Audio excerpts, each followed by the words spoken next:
Hai teman-teman, kami mahasiswi Psikologi Fakultas Ilmu Sosial dan Ilmu Budaya Universitas Trunojoyo Madura. Kali ini kita akan membahas tentang budaya psikologi positif di Indonesia dengan mengambil subtema empati dan altruisme. Tentunya kita sudah tidak asing bukan dengan istilah tersebut. Bangsa Indonesia terkenal dengan ciri khasnya yaitu gotong royong, di mana di dalamnya ada empati dan altruisme sudah tertanam pada budaya ketimuran yang melekat pada masyarakat Indonesia. Kita semua akan mudah menyukai kedua istilah ini bahkan dalam kehidupan sehari-hari. Altruisme menurut KBBI adalah sikap yang ada pada diri manusia yang mungkin bersifat naluri berupa tindakan dalam melakukan jasa pada manusia lain. Menurut Baron and Birney, altruisme sebagai tingkah laku yang merefleksikan pertimbangan untuk tidak mementingkan diri sendiri demi kebaikan orang lain.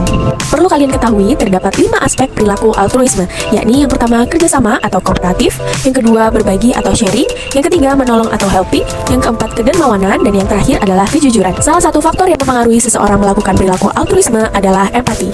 Empati adalah sebagai respons emosional berorientasi lain yang ditimbulkan oleh dan sesuai dengan kesejahteraan yang dirasakan oleh orang lain.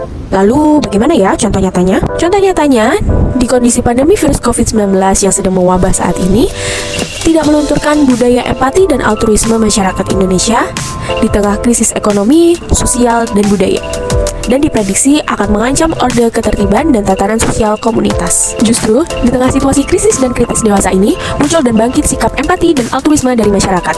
Sebut saja yang paling menonjol adalah sikap dan tindakan para tenaga medis, mulai dari dokter, perawat, dan semua sumber daya yang terlibat dalam aktivitas perawat dan penyembuhan pasien positif virus COVID-19. Tindakan mereka yang tanpa pamrih menyembuhkan dan menyelamatkan nyawa puluhan pasien jelas tindakan altruisme dan empati. Tersebab karena seringkali dilakukan dengan mengabaikan atau mengorbankan keselamatan diri pribadi. Dan juga tindakan altruisme para pengusaha memodifikasi helaian kain menjadi ribuan masker siap pakai untuk dibagikan secara gratis, sekali lagi tanpa timbal balik kepada masyarakat yang membutuhkan. Termasuk pengusaha yang kini memproduksi secara massal alat pembersih dan pembunuh virus corona. Lagi-lagi semua itu dibagikan secara gratis untuk kemaslahatan masyarakat banyak. Lalu apabila ditanya, masih adakah tindakan empati dan altruisme lainnya? Tentu saja masih banyak. Termasuk di dalamnya adalah tindakan ribuan individu yang secara ikhlas tanpa pamrih berbagi sembako, bahkan sekedar nasi bungkus kepada para kepala keluarga yang kini miskin karena kehilangan pekerjaannya sebagai dampak menurun atau bahkan terhentinya roda ekonomi. Tersebab harus menerapkan kebijakan social distancing demi pemutusan mata rantai virus corona, hingga masyarakat yang menyiapkan kebutuhan para tetangga yang terpapar COVID-19. Itulah implementasi bagaimana psikologi positif dapat dengan nyata tertanam dalam diri masyarakat Indonesia.